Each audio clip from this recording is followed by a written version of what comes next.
Hello, আসসালামু আলাইকুম। সহজ রান্না বিডি চ্যানেলে সবাইকে স্বাগতম। কেমন আছেন আপনারা? আমি তো আল্লাহর রহমতে ভালো আছি।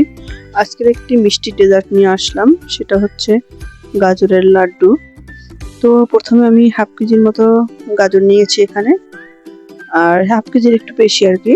তো এটা আমি প্রথমে একটু কুচি কুচি করে নেব এই মেশিনটা থেকে। আপনি চিকন করে যদি নিতে চান তাহলে চিকন করে পারবেন, আর যদি বড় করে নিতে চান বড় করে নেবেন। আমি মিডিয়াম করে নিয়েছি। এই যে আমার হাফ কেজিতে এক বাটি হয়েছে। এখন এগুলো আমি রান্নায় যাব। শুধু আপনারা যদি অল্প কিছু বানাতে চান তাহলে হাফ কেজির কমও নিতে পারেন। তো আমি হাফ কেজি নিয়েছি, আর বেশি মানুষ থাকলে 1 কেজির মতো নিলেও হয়। তো আমার বাসার মানুষ যেরকম সেরকম অল্প কিছু নিয়েছি। তো এখন যাব রান্নায় চুলায়। এই যে একটা কড়াই বসিয়ে দিয়ে তো আমি ঘি দিয়ে নিচ্ছি। আমি ঘি দিয়ে একটু গাজর কুচিগুলো ভেজে নিব ফ্লেভারের জন্য, একটু ফ্লেভারটা যেন ভালো আসে, ঘি ফ্লেভারটা যেন আসে। তো আমি এগুলো যে কুচি করে রাখা আছে এগুলো এখন কড়াইতে দিয়ে দেব। একটু একটু আমি ভেজে নেব এই আপনার ঘির ভিতরে দিয়ে। একটু ফ্লেভারটা ভালো আসবে, আর হচ্ছে একটু নরম হবে ভাজি করতে করতে। তারপরে হচ্ছে অন্যান্য মশলা দিব। তো এই যে দেওয়া হয়ে গেছে, এখন একটু নেড়ে চেড়ে নেব। তারপর হচ্ছে গরম মশলা দিব একটু ফ্লেভারের জন্য। আর আপনার গরম মশলার যে একটা ঘ্রাণ ফ্লেভার, এটা আপনার দরকার একটা মিষ্টি ডেজার্ট বানাতে গেলে দিতে হবে। আমি কি 2-3টা এলাচ দিয়েছি, ছাল দিয়েছি মানে দারচিনি 2-3টা, আর হচ্ছে তেজপাতা 2টা। এটিও ফেলে দিচ্ছি যেন ফ্লেভারটা বের হয় এলাচে। এখন এগুলো দিয়ে তারপর হচ্ছে আমি নেড়ে মিশিয়ে নেব। একটু গাজরটা এখন ভেজে নেব এই ঘির ভিতরে। আপনার যে গরম মশলার ফ্লেভারটাও বের হবে ভাজতে ভাজতে।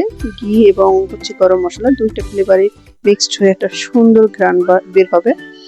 তো এটা আমি একটু নেড়ে চেড়ে নিয়ে এখন ঘির সাথে ভেজে নিচ্ছি। একটু সময় করে ভাজতে হবে, ভাজার পরে হচ্ছে অন্যান্য মশলা আমরা দিব। তো এটা আর একটু ভাজতে হবে যেন একটু নরম হয়। গাজরটা ভাজতে ভাজতে একটু সেদ্ধ হওয়ার জন্য ভাজতে হবে। তো আপনি একটু সময় নিয়ে ভাজবেন। তারপর হচ্ছে আমি এটা সেদ্ধ করার জন্য তো একটু পানির দরকার, তাই আমি একটু দুধ দিয়ে দিচ্ছি। আমি আগে জাল করে রেখেছিলাম সেই দুধটা, এটা এখানে প্রায় হাফ কেজির মতো দুধ আছে, সেটা আমি দিয়ে দিয়েছি। দেখেন কালারটা কত সুন্দর এসেছে, যেমন গাজর তেমন হচ্ছে আপনার ঘি আছে। আর গাজরের কালার তো আছেই, গাজরের যে একটা নিজস্ব কালার সেটা তো আছেই। তো এখন এটা সিদ্ধ করে নেব। তারপর যখন বলক উঠেছে তখন আমি 1 কাপ চিনি দিয়েছি। তো একটু কম দিয়েছিলাম, অল্প একটু রেখেছিলাম, কারণ হচ্ছে এটা আমি পরে দিয়ে দেবো। যদি আমার চিনি লাগে, লাড্ডু বানানোর জন্য আমার একটু আঠালো ভাব লাগবে, তার জন্য আমার চিনি লাগবে। আর যতটুকু আমার মিষ্টি দরকার ততটুকুই দেবো। আপনারা যদি কম খান কম দিবেন। আমি 1 কাপের মতো দিয়েছি, আমি ওই চিনিটুকু পরে দিয়ে দেবো। এই যে এখন নেড়ে চেড়ে চিনিটা মিশিয়ে নিচ্ছি। এটা আমি সেদ্ধ করতে দেবো, একদম পুরো পানিটা এটা টেনে যাবে। এর জন্য আমাকে ধৈর্য ধরে দাঁড়িয়ে থেকে এটা আমাকে টানিয়ে নিতে হবে এবং নেড়ে চেড়ে মিশিয়ে দিতে হবে। তো যে কোনো জিনিস বানাতে গেলে, মিষ্টি ডেজার্ট বানাতে গেলে পাশে দাঁড়িয়ে থেকে বানাবেন, একটু ধৈর্য ধরবেন, দেখবেন আপনার যে কোনো জিনিস বানালে অনেক একটু সুন্দর লাগে। দেখেন বলকটা উঠে একদম আপনার গাজরটা প্রায় সেদ্ধ হয়ে এসেছে। আমার এই পানির যে দুধটুকু আছে দুধটুকু সম্পূর্ণ আমি গায়ে মাখা মাখা করে নিব। এর জন্য আমাকে আর একটু সময় দিতে হবে। আমি আর একটু নেড়ে চেড়ে মিশিয়ে নিচ্ছি, আর হচ্ছে আপনাদের সাথে শেয়ার করছি যে আর একটু দুধ টানলে কতটা গাজর সিদ্ধ হয়। আরো সিদ্ধ হতে হবে, সময় লাগবে, একটু সময় দিতে হবে। দেখেন একদম দুধটা টেনে গিয়েছে, আর গাজরের আপনার যে একটা কালার কত সুন্দর এসেছে, তার সাথে হচ্ছে দুধ, তারপর হচ্ছে এই যে আপনার ঘি, এটা বেরিয়ে এসেছে। আমি এখন দিয়ে দিচ্ছি কয়েকটা কিশমিশ। এটা আমার মিষ্টি জিনিসে ভালো লাগে দিতে। আর হচ্ছে এটা হচ্ছে চীনাবাদাম। এটা হচ্ছে আপনারা যদি একটু ভেঙে দিতে চান দিতে পারেন। আমি হচ্ছে ভালো মতো তেলে নিয়েছি, ভেজে নিয়েছি। এটা হচ্ছে আমি এরকম আস্তে আস্তে রাখবো যেন কামড়ের ভিতরে বাদামটা পড়ে, সুন্দর লাগে, মজা লাগে, বাচ্চারা খেতে চায়। বাদামটাও খাওয়া হলো বাচ্চাদের, আর হচ্ছে গাজরের আপনার লাড্ডুটাও খাওয়া হলো। এই যে এখন এটা নেড়ে চেড়ে মিশিয়ে নেব। এই গায়ে যে পানিটা আছে দুধটা, এটা আরো টানাতে হবে, একদম শুকনো শুকনো বানাতে হবে, একটু আঠালো ভাব থাকবে। তার জন্য একটু সময় দিয়ে আমাকে আস্তে আস্তে করে নাড়তে হবে। আপনারা বাদামটা ভেঙে দিতে পারেন, একদম গুঁড়ি করে দিতে পারেন। এখন হচ্ছে আমি এই যে গরম মশলাগুলো দিয়েছিলাম, এগুলো এক এক করে আমি উঠিয়ে নেব, কারণ যখন আপনি লাড্ডুটা গোল শেপ করবেন তখন এই গরম মশলাগুলো যদি ভিতরে থাকে খেতে ভালো লাগবে না, দাঁতের চাবানে এগুলো একটা খারাপ একটা ঘ্রাণ আসবে, যা আপনি খেতে চাইবেন না। তো আমি একদম একটা একটা করে বেছে নিচ্ছি, আমি একটা মশলাও রাখবো না এর ভিতরে, সব উঠিয়ে নেব।